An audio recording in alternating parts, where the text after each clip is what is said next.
Guys কি অবস্থা? আমি তো মোটামুটি ভালোই আছি। আপনাদের দোয়া এবং ভালোবাসায় আমার বেবি অনেক সুস্থ আছে, সুস্থ সবলভাবেই হয়েছে। আমি আমার বাচ্চা এবং সঙ্গীকে নিয়ে আসছি পটুয়াখালী থেকে। দুপুর 10টা বা 11টার দিকে নিয়ে আসলাম। এখন মোটামুটি সুস্থ আছে। আপনার আজকে 7 দিন হয়েছে আর কি। আজকে সকাল 9টার দিকে তার সেলাই, মানে সিজার করার পরে যে সেলাইটা করে ওই সেলাইটা কেটে নামটা কেটে দিছে আর কি। ওই সেলাইটা কেটে দিয়েছে, দিয়ে বলছে যে আমরা এখন বাড়িতে যেতে পারি। তাই চলে এসেছি বাড়িতে। এখন আসার সময় কিছু ওষুধ লিখে দিছে ডাক্তার রাস্তারে। এই ওষুধগুলা এখানে মলম আছে, অ্যান্টিবায়োটিক আছে, তারপরে গ্যাস্ট্রিক আছে, তারপরে মেবি আমার বাচ্চার একটা ড্রপ আছে হয়তোবা। এখন এই যে এই কাগজে আর কি লেখা আছে। এখন এই ওষুধগুলা নিতে যাচ্ছি বাজারে। দেখি, ওষুধও লাগছে, অনেকগুলো লাগছে। এখন ওই একটা মলম দিছিল আপনার, ওইটার নাম মনে হয় আপনার ডার্মাসোল ক্রিম হয়তো বা। ওইটা বলছে যে প্রতিদিন 3 বেলা করে টানা 30 দিন লাগাতে আর কি, ক্ষতস্থানে, মানে যে জায়গায় সেলাই করছে ওই জায়গায় লাগাতে, মালিশ করতে বলছে 3 বেলা, প্রতিদিন 3 বেলা করে 30 দিন। এখন সেজন্য আর কি যাচ্ছি বাজারে। ভাবছিলাম আসার সময় নিয়ে আসবো ওষুধগুলা কিনে পটুয়াখালী থেকে, পরে বললাম যে থাক, বাসা জায়গা ভালো লাগে না। প্রায় 6 থেকে 7 দিন হসপিটালে ছিলাম, আর জানেনই তো হসপিটালে সুস্থ মানুষও কিন্তু অসুস্থ হয়ে যায়, সেজন্য আর ভালো লাগে না। সরাসরি এসে পড়েছি বাড়িতে তাকে নিয়ে। এখন এসে খাওয়া দাওয়া করলাম, গোসল করলাম, তারপর কিছুক্ষণ রেস্ট নেওয়ার পরে এখন বাজারে যাচ্ছি ওষুধগুলো নেওয়ার জন্য। এই হইল অবস্থা।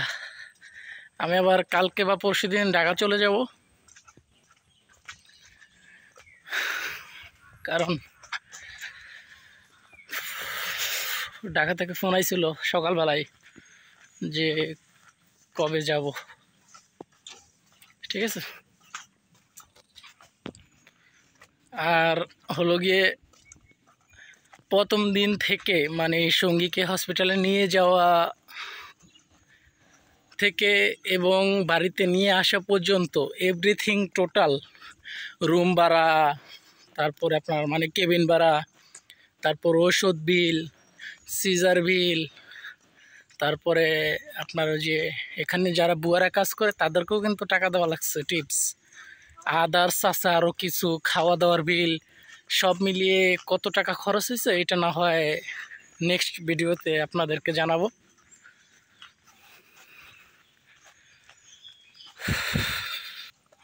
এখানে প্রাইভেট ক্লিনিক তো আপনার খরচটা মোটামুটি বেশি। গ্রাম হলে কি হবে, কিন্তু আপনার প্রাইভেটে কিন্তু খরচ একটু বেশিই থাকে তুলনামূলক সরকারি থেকে। আর আমরা প্রাইভেটে গিয়েছি।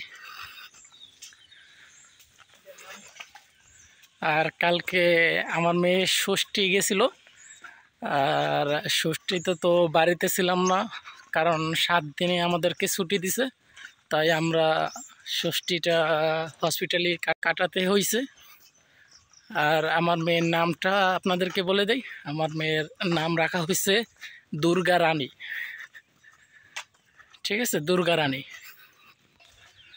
কি বলবো আপনাদেরকে, হসপিটালের মানে প্রাইভেট হলো এতটাই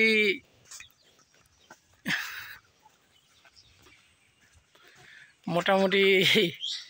এই যে আজকে আসলাম, এসে বাসার খাবার খাইলাম, খুব শান্তি লাগলো আর কি। ঠিক আছে, খাওয়ার সাথে সাথে ঘুম এসে পড়ছে। আর হসপিটালে জানেনই তো, যতই পরিষ্কার হোক না কেন হসপিটালে কিন্তু আপনি কিছু খাইতে পারবেন না এবং ক্ষুধাটা ওইরকম লাগবে না, থাকতে কষ্ট। পাটা ধুয়ে নিতেছি পানিতে।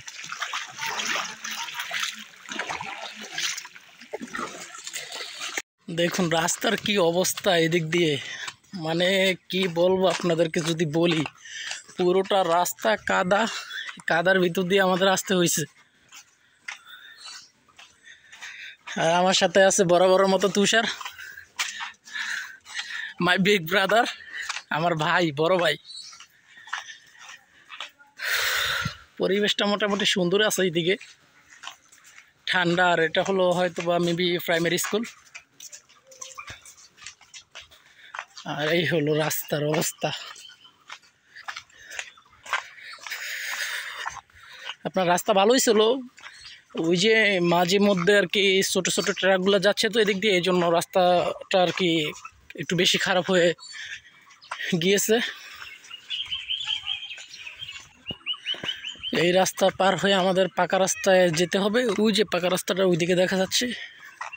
হ্যাঁ রে, তো পুরো রাস্তায় অবস্থাই খারাপ।